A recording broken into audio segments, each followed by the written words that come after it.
Hello and welcome to sunny Southwold. It's absolutely glorious here today. Right, we've been up since the crack of dawn. We're up at 5 o'clock this morning. We left home at about 5:30. Took us about an hour or so to get to Southwold. Once we got here, we set up and got some pre-sunrise shots, and we got the shot that I came for, which was the sun rising over the end of the pier, which was absolutely fantastic. It'd been nice if there'd been just a little tiny bit of cloud on the horizon, but you can't have everything, and that worked out well. So anyway, I hope you enjoyed the video, and I'll catch up with you later.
But anyway, yeah, we've had a nice time at Southwold, and I hope you enjoy the pictures.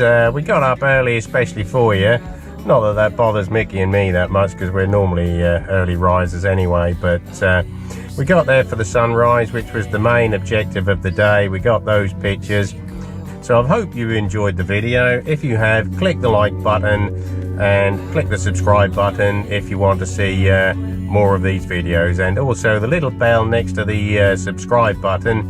If you just click on that, you'll get notifications of when I upload more videos, and I'll try and do as often as I can. I'm not going to commit to 1 or 2 a week or even 1 a month, but when I find something interesting to take some pictures and video of, I'll put it up for you.